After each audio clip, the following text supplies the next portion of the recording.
Kurumjari, the TOMTV, the morning talk, raising the voice, meaning Tabi Singbu, Taram Noxeri. Narangasi, Eco Infalda, Folio Pau Sissing, Yetopi Tabak Toriba, Adum Lava, All Manipur Newspaper Sale and Distributor Association, Apokumun Pal Oikibuna, Nasi Impanda Folio Pau Sissing Ayamba, Lepna Kibana, Nasi Impanda Karikamba, E Pau Singmal with a Polo Kibi Habadu, Equi, Miam Tamang Zade, Adamoinama. Ngarang TOMTV na ngarang pawda utkiba amasung ngarang pawda thokkiba thodo wathok sing oiba I paw sing adu miyamda amutang thamjage miyam puna miyeng tabinasi Thobal District Police na Malem gi kaithel da lupa crore chamri rongi mamal oigadaba WY tablet ka konana miyoi mari fagat kre custom da shu lupa crore tara rongi mamal oigadaba WY tablet fagat kre Manipur dagi Robin Maisnam Asia Youth International Conference da saruk yaruna bagidamag India thadokre afaspa in Manipur haiba hiramda wangangadoi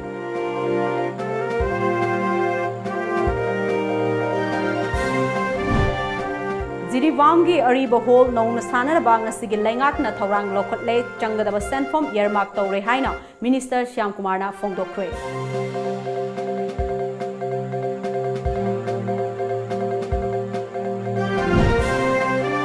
Hanagi Finance amadi Corporate Affairs Minister Wedamba Saknai raba politician Arun Jetli ngasi laikidre Manipur gi Chief Minister N Birena laikidrabagi aroiba mathau mangamda saruk yakre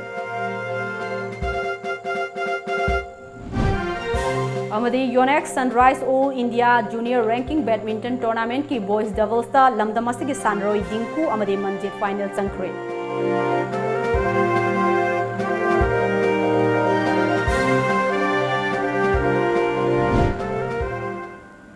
Hojik miyam pun magna TOMTV gi ngarang adum laba headlines sing ochiba sing miyam pun khangmin nakre adu ngasi ekhoi gi sigum laba lamdam sida tongan mathoi bi issue sing aduga tongan I paw sing gi damakta ekhoi kari maru e paw e ya bagi kari lokhot pe ya bagi haiba adugumba khana nabi damakta ikai khunajaraba professor ai sadananda ekhoi gi studio election do leibiri ekhoi ojab su taram noksari thank you oja ngarang se ekhoi All Manipur Newspaper Sale Distributor and Association gi ekhoi chahi gi ba adu mukumol lakpana ekhoi lamdam sida leiriba ekhoi gi I paw phone liba cover singe thopui dai te loriba adugumba chinau singe ngasi sinthale pugloina magi adugumba makok pum palala du phung phana pangthok no thorang tawri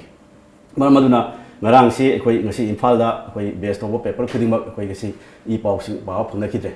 adu boja ekhoi gi hojik lamdam sida hojik ngarang phawa thokibadi ekhoi Thobal District Police Command na ekhoi North East da India da kwai sawa moina ekhoi more lambi paring dagi pushilakpa dia da tama da haba pushilakpa lupa crore sami rongi mamal oige da WY tablet ge konana mioi mari phagat pangam khibagi paw ngana ekhoi TOMTV da headline oikre adu hayeng su ekhoi hayeng nongala phokpa khabar sing da headline oigene thaje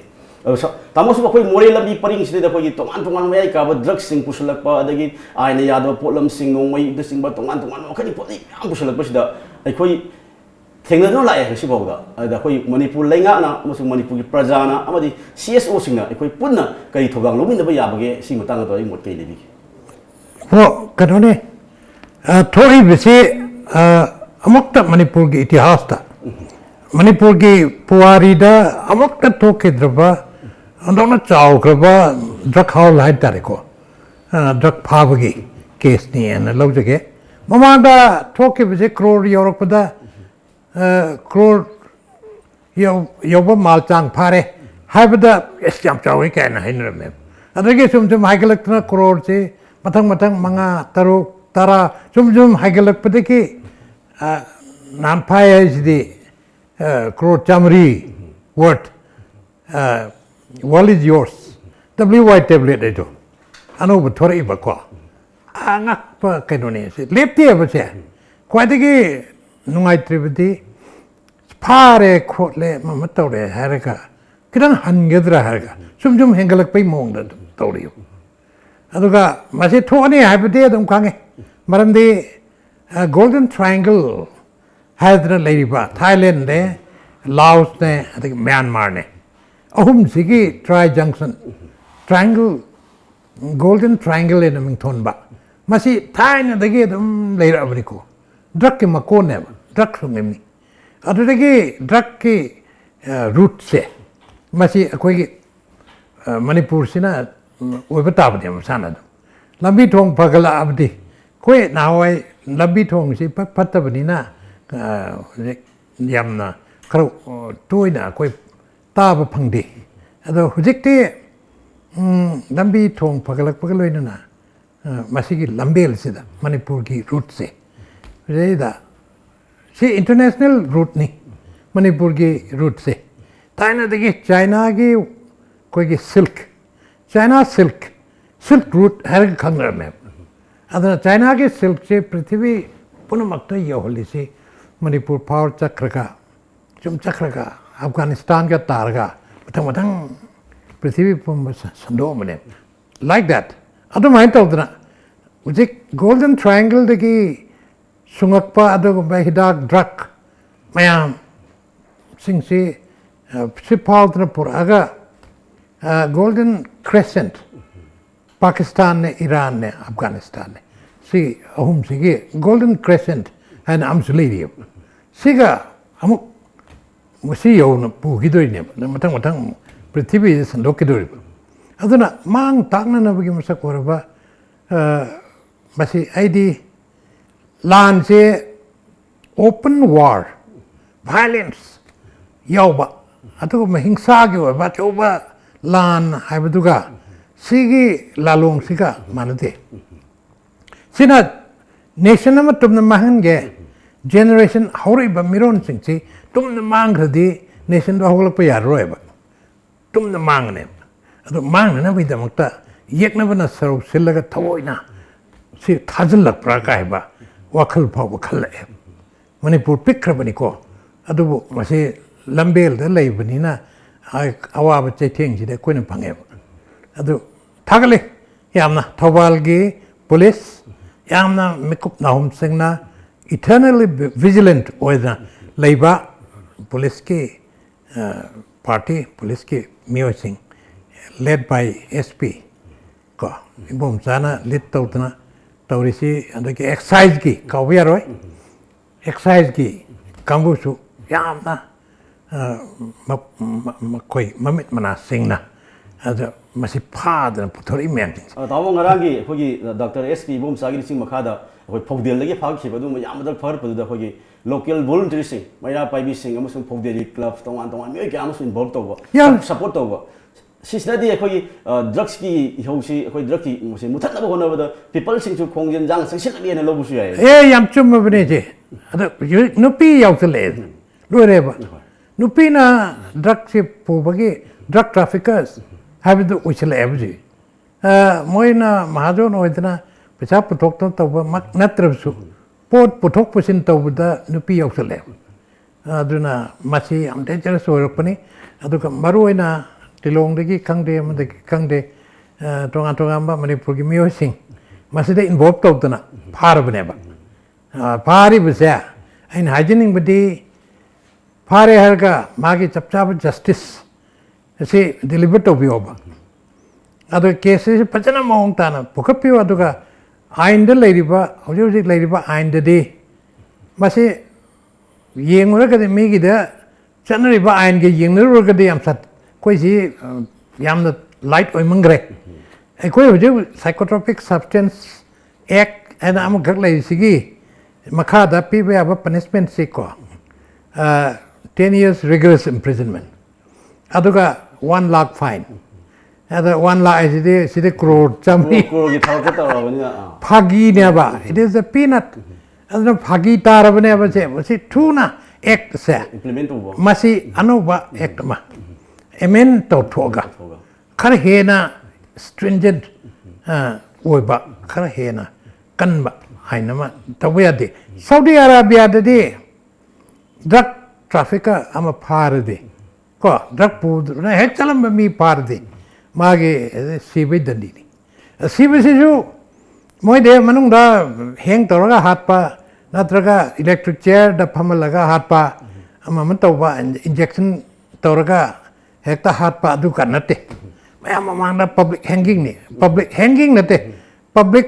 kanona massacre haitar kanoni store to date kita kanoni na mang ka ini ne bali ni Saudi Arabia ki ain se chuk mate kan gre aduna mayam ma buthoga Bali da haming iroi kakpadu main tawdna thang pak pai re kakpane madu mutam da adum mayam chi maning halle na koi de era chahi tara jel le na kam do ne ha chai tara le raga ai crore pati widows oi gado raga di what taking the risk Saya tara jender thoga Sen pai election fighter bagi Sigumba wakal patra malam di money has become all the end all and be all of life. Money sina punsigi pandam ore money everywhere. Money everywhere. Pesa si means never madi chamba. Pesa chaw ya ponte sana lupa charaga hingba ya ponte ba. Aduna midas tatena Greek wari the yorido. Lining tona borom pipire ma sana lupa yam pam nu paduda. Ada mana nang hek sok putting mak sana wesenu pare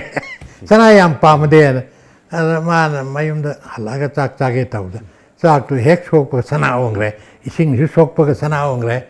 to. Sumai tauda aroi bida de lining tauda chalaga lining tau Ibungo masih borcai pamjat handok cari handok piro loksen biro ada amu handok ki bagi wari leba sigumba wapam si koi ningsing bacume aduga deterrent punishment koi ki nana ba khangna ba masih sigumba crime si thok tana ba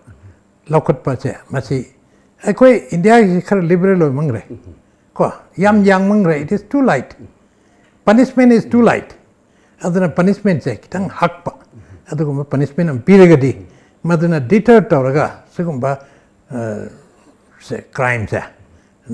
masidi chumnagi not a slow going koigi masi manung hunjina vitals of the society chikhalaga mayundu chikhalaga pura mahanba adu yaba adu kana makhalamane drugs ini, ada nak koi,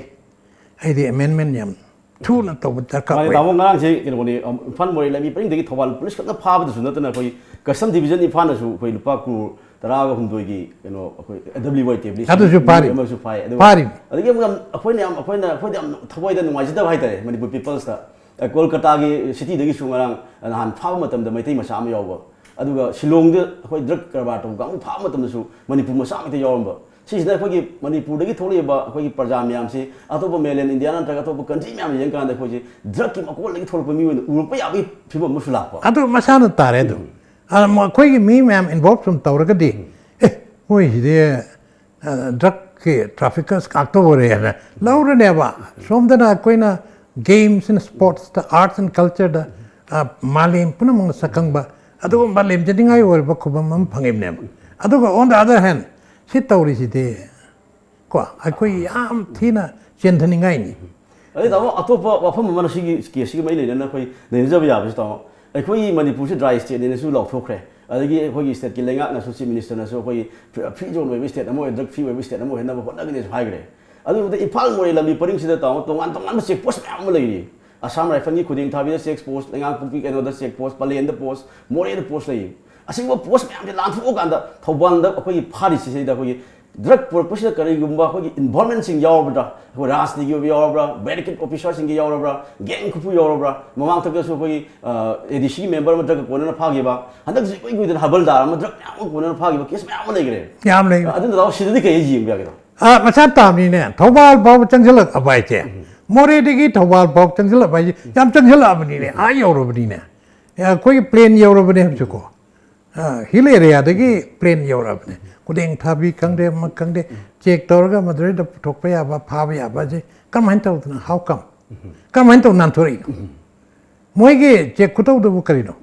adu su dia ta ba da load ama da 40 crores ki oi do share no ne WATV ne adu ni adu ko ba mayam sing ji ure ne parent ore ne koi na pong pong bo wa ne adu na masi there is something wrong. Koi marakta su pairing train tau ba doge security kambu marakta su ko bribe tau raga nan thorok pa moi bu bribe tau nan thorok pa yaramani haibisi masana dum tare natra aduna masi talk tana ba security kambu singsu moi morality je masi yamna koi phan batai ado katho ba lebaki da makta katho ba aduga dedicated or badugumba security person sing aduna koi gi sama se kadai de soigi kedage yin bi budune koi pamis mai da da atopa baw ma duna koi lamdam sida koi amuwa ina moi ba spa lokthok na ba koi manipur parjam yam na koi tongan tongan ma khongjang kya singsin khre adagi ihau yam ma hogre adu handaki koi handak koi yam nungai ba paw ma hai tai daw koi Asian Youth International Conference sa yana bin ta koi bhart ki mo silaka na ngarang koi lamdam sida koi Robin Maisnam koi chat khre hai bu conference nu yaw na ba adu ma Robin Maisnam na koi aspa in Manipur hai ba keno koi topic chi koi hai bu conference da putho kan da lamdam se thengnari ba aspa gi thengna phangi ba ngasi paw Supreme Court na judgment pi bangam da lai ba koi mi myam si gi ba won gi ba pi angang yam jat man gi pawdam si koi ronation tam go dori ronation tam ba matung da malem gi lai ba ki myam na punam tara kan da koi aspa da yeng ka do mi ka hen yeng pi gi da masi hana de chodum United Nations ki ko ade mogi observer adagi mayamam laktana kotana adagi koi chu activist mayamam leiri koi moina chatra phauba ngang ba sakpa ada yauruba meeting da conference ta yauruba ka leigre ada hojik koi youth international youth conference as ama khak tawdori sirida koi manipuri macha ama represent tawtana manipuri Manipur state India represent tawda adam yaudana mana mapam ma pangadori si tabde yam ngai I heartily congratulate tawda bo mana ngangadori ba mayam da thamdori ba conference ta mana thamdori ba topic se mase Manipur gi de achuk koi bese koi fight tawda la ba draconian law ne haidna even matam de prime minister Dr. Manmohan na asidi inhuman oiba adugumba loni and the human face ama masi piba ki daka oye na masama hairam babne inhuman oye je masana admit to krabne aduna lo amana inhuman oira agade lo do human oiba face ama piba ki daka oye emento daka oye haibani adu report to de natra aduna original upspo in 1942 da Mahatma Gandhi na quit India movement ki iho madu ki junction ba matam da madu namthana ba thingnana ba haidana British ki colonial masters singduna ko moina same ki ba armed forces special power ordinance went to never adu ki leiram badu da ki amuk hena sathi ba koi 58 ki Indiana ning tama matungda koi semjari bello sina moen sathi bane maram de moi de captain amada ki tadba officer ama aduna litoba sipai kalama mana singnerbadi ko imungda warrant yaudana arrest obi TBI hum bi aduga even moina terrorist ni hadra Singnabul ergadi nomina captain hat papauge. Haibisi moi hana captain the piram sakti do captain is the wang of the habit. Aduna Atagumba sakti do Havildar with the Peter de Kaino. Other Armed Forces Special Power Act of Spada Piri the Aduneba. Havildar the Pirini. Aduna 1528 Supreme Court was a Ibam hoy kari hoy moi ma'am hotna badagi Supreme Court na chum bado khangbi raktana se investigate tawdana SIT same dana ode case ma'am paikhala idra it's very good natra de democracy oidre phagi dare dictatorship totalitarian ekta anga ngamba pantau tawba pali sarkar dana madu gi film da chat padi chumoy koine somdana mapan tomdana the largest democracy in the world kakahadna makopona laurga somdana meje chingna reta nomin ka hap ya yardi aduna mana chatkado is exposure ꯄꯤꯒꯗꯣꯔꯤꯕꯅꯤ ꯈꯪꯉꯝꯗꯕ ꯃꯌꯥꯝ ꯑꯃ ꯄ꯭ꯔꯤꯊꯤꯕꯤꯒꯤ ꯍꯧꯖꯤꯛꯀꯤ attend ꯇꯧꯔꯛꯄ ꯀꯥꯡꯕꯨꯁꯤꯡ ꯈꯪꯈꯤꯗꯣꯔꯤꯕꯅꯤ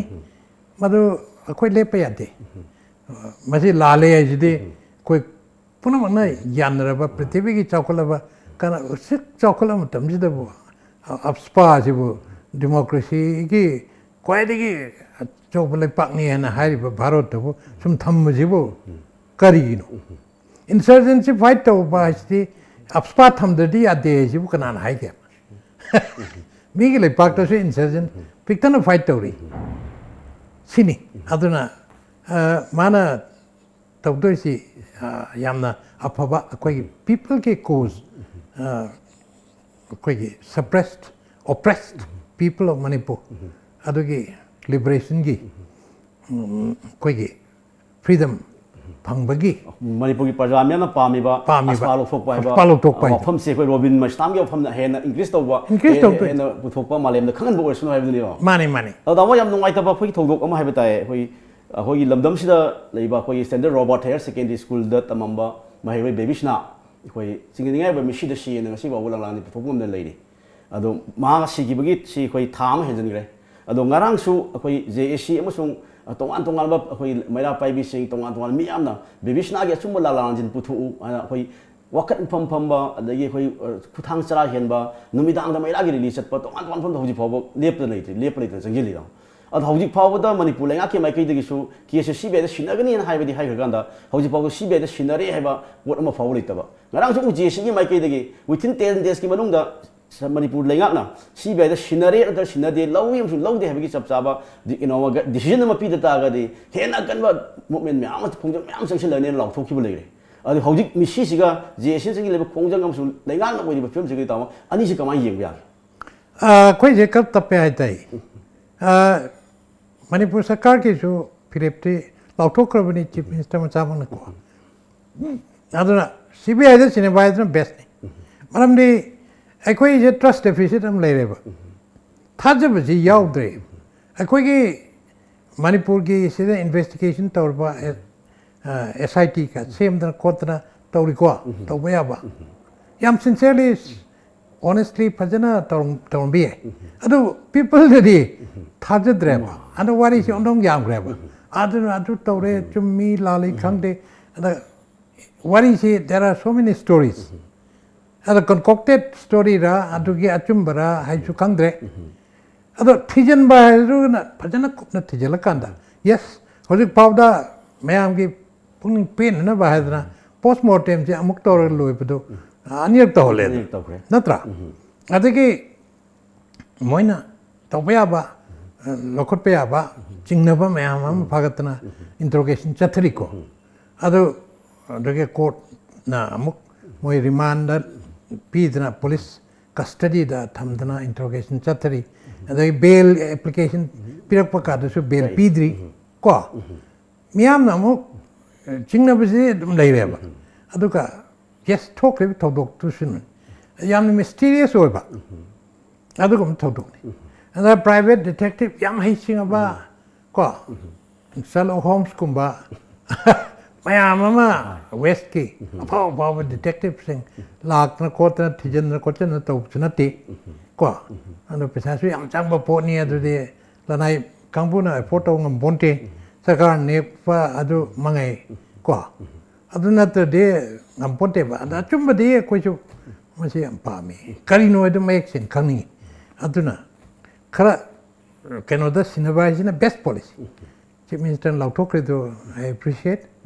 ado karigina why they are taking so much time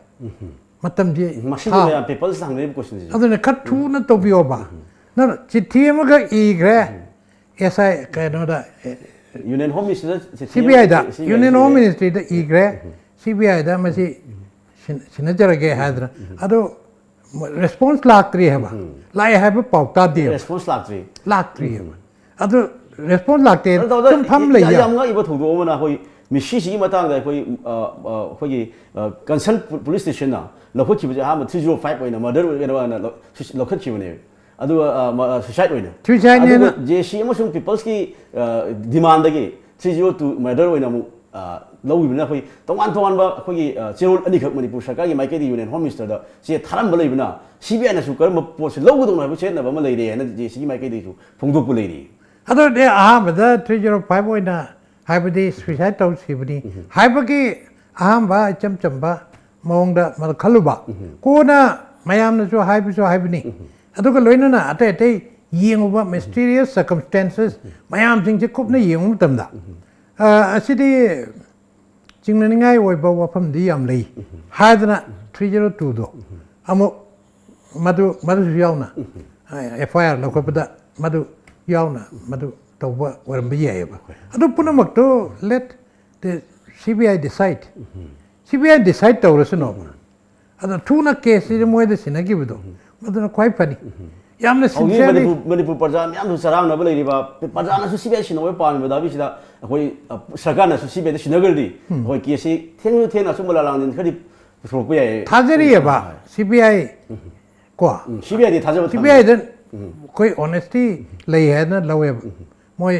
justice ꯄꯤꯔꯛꯀꯅꯤ ꯍꯥꯏꯅ ꯈꯥꯕꯤ ꯖꯥꯕꯤ ꯇꯧꯔꯣꯏ ꯑꯗꯨꯒ ꯑꯩꯈꯣꯏꯗꯤ ꯃꯅꯤꯄꯨꯔꯁꯤꯗ ꯀꯔꯞꯇꯦꯠ ꯁꯣꯁꯥꯏꯇꯤꯅꯤꯅ ꯑꯩꯈꯣꯏ ꯆꯤꯡꯅꯕꯁꯤ ꯌꯥꯝ ꯌꯥꯝꯈ꯭ꯔꯦ ꯑꯗꯨꯅ ꯋꯥꯔꯤꯁꯤ ꯃꯊꯪ ꯑꯃꯒꯤ ꯃꯊꯪꯗ ꯑꯃ ꯁꯨꯝ ꯊꯣꯔꯛꯑꯦꯕ ꯆꯨꯝꯃꯤ ꯈꯪꯗꯦ ꯂꯥꯜꯂꯤ ꯈꯪꯗꯦ ꯃꯁꯤ ꯄꯨꯝꯅꯃꯛꯁꯦ ꯀꯣꯛꯅꯅꯕ ꯈ꯭ꯋꯥꯏꯗꯒꯤ ꯐꯕꯗꯤ CBIꯗ ꯊꯨꯅ ꯁꯤꯟꯅꯕ ꯍꯥꯏꯁꯦ ꯆꯤꯊꯤ ꯃꯤꯈ꯭ꯔꯦ ꯑꯗꯨ ꯅꯠꯇꯕ ꯆꯠꯂꯒ ꯀꯣ ꯂꯩꯔꯤꯕ ꯁꯤ ꯑꯩꯈꯣꯏꯗꯤ ꯁꯤꯗ ꯌꯥꯔꯔꯣꯏꯁꯦ ꯑꯆꯧꯕ ꯑꯦꯖꯤꯇꯦꯁꯟ ꯂꯥꯛꯑꯦ ꯑꯩꯈꯣꯏ ꯄꯨꯊꯥꯡ ꯉꯝꯃꯔꯣꯏ ꯊꯕꯛ ꯑꯃꯠꯇ ꯆꯠꯊꯕ ꯌꯥꯗ꯭ꯔꯦ ꯑꯗꯨꯅ ꯊꯨꯅ ꯃꯁꯤ ꯀꯦꯁꯁꯤꯃꯗꯤ ꯊꯨꯅ ꯂꯧꯕꯤꯌꯨ ꯅꯠꯇ꯭ꯔꯗꯤ ꯌꯥꯔꯔꯣꯏ ꯍꯥꯏꯗꯅ ꯍꯥꯏꯕꯗꯨ ꯑꯩꯗꯤ ꯃꯇꯝ ꯆꯥꯔꯦꯅ ꯈꯜꯂꯤ ꯁꯤꯗꯒꯤ ꯊꯦꯡꯊꯕ ꯆꯨꯝꯃꯔꯣꯏ ꯃꯤꯌꯦꯡ ꯇꯥꯕꯤꯔꯤꯕꯁꯤꯡ ꯃꯤꯀꯨꯞ ꯑꯃꯊꯪꯒꯤ ꯕ꯭ꯔꯦꯛ ꯂꯧꯖꯒꯦ ꯊꯨꯅ ꯍꯟꯖꯔꯛꯀꯦ ꯉꯥꯏꯗꯨꯅ ꯂꯩꯕꯤꯌꯨ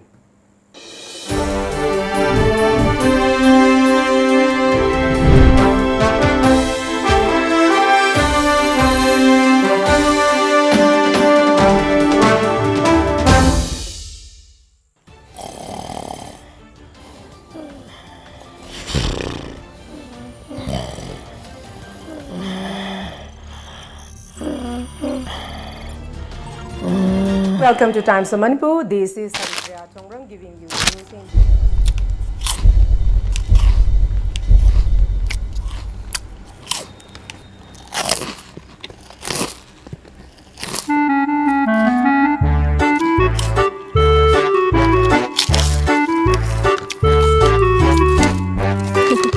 Hanana fanglamba kangla food ki product singi mathakta anuba product sing haibadi milky balls asomya mixture amadi alu bhuji ana chingba sing asi hauzik iramdam gi kaithel da fangle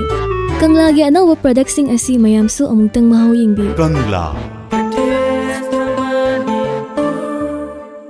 Studio 11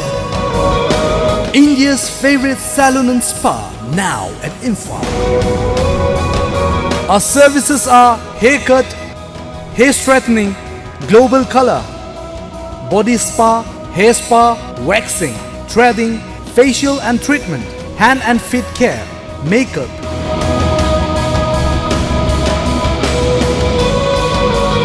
Body massage. Studio 11, Salon and Spa Imphal. Look fabulous. Fitness World Building, Singzamai Mathak Jongtham Lekai, Imphal West. Phone number 0385 2440164.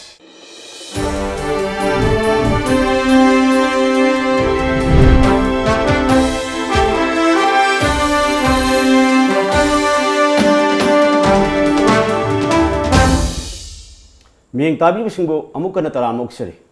ꯑꯣꯖꯥ ꯑꯩꯈꯣꯏ ꯃꯇꯝꯁꯨ ꯂꯣꯏꯁꯤꯜꯂꯛꯇꯕꯅ ꯑꯣꯖꯥ ꯑꯩꯈꯣꯏ ꯌꯥꯝ ꯅꯨꯡꯉꯥꯏꯕ ꯄꯥꯎ ꯍꯥꯏꯕ ꯇꯥꯏ ꯑꯣꯖꯥ ꯂꯝꯗꯝꯁꯤꯒꯤ ꯑꯣꯏꯅ ꯆꯥꯎꯊꯣꯛꯆꯅꯤꯡꯉꯥꯏ ꯑꯣꯏꯕ ꯑꯩꯈꯣꯏ ꯕꯦꯡꯒ꯭ꯂꯣꯔꯗ ꯄꯥꯡꯊꯣꯛꯏꯕ ꯌꯨꯅꯦꯛ ꯁꯟꯔꯥꯏꯖ ꯑꯩꯈꯣꯏ all India junior ranking badminton ꯆꯦꯝꯄꯤꯌꯟꯁꯤꯞꯇ ꯑꯩꯈꯣꯏ ꯂꯝꯗꯝꯁꯤꯒꯤ ꯃꯍꯨꯠ ꯁꯤꯜꯂꯒ ꯁꯔꯨꯛ ꯌꯥꯔꯤꯕ ꯑꯩꯈꯣꯏ ꯁꯥꯟꯅꯔꯣꯏ ꯑꯅꯤ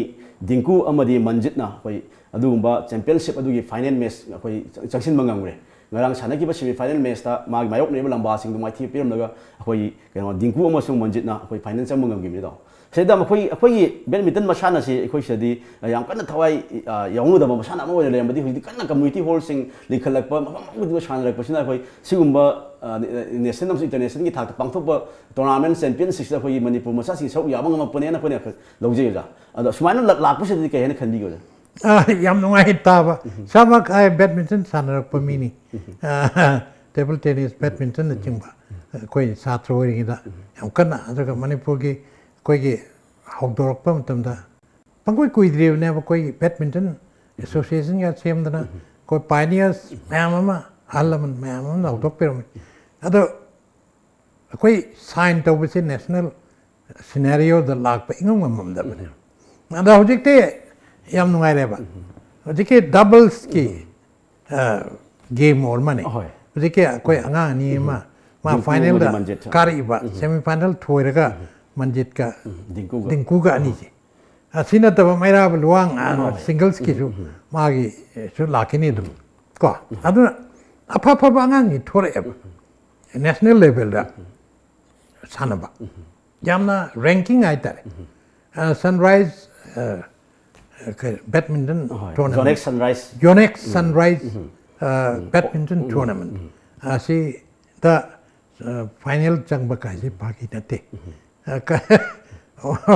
1.3 billion people labor Bharat kumba Mahadesh Upamahades ama haitare ko chao graba adugi mi su yam graba si maraktagi Manipur si pick graba dot on the map of India pick graba Manipur dagi ekoi angang singna excel tor pakai se masi tap lo na nungai ada ai koi di TV da glue tor ga madu yeng jege you ulak te ko TV da ada ulan ninge ba ada moi soidna final se jo thoibo oisino haiba bor se pijeri TOMTV gi mai kai dagi su akoi dingku amasung manjitna akoi adugum laba championship aduda mai pak la ganda akoi lamdam masi ba mingchat proportion haiba ba famni thamjage oja ngasi yam nongai oja gi nachin ma matam yam kai thok pirakanda akoi ngasi lamdam se thoi ba thok wa thok I pau sing khara khana bi da mukta oja gi sin matam kai thok pi ba TOMTV mai kai dagi amukana thaga sa phongok chari thank you TOMTV gi the morning talk raising the voice miyeng tabi ba sing khwai puna maktagi kaina bi tanjadu lojage amukana miyam khurumjari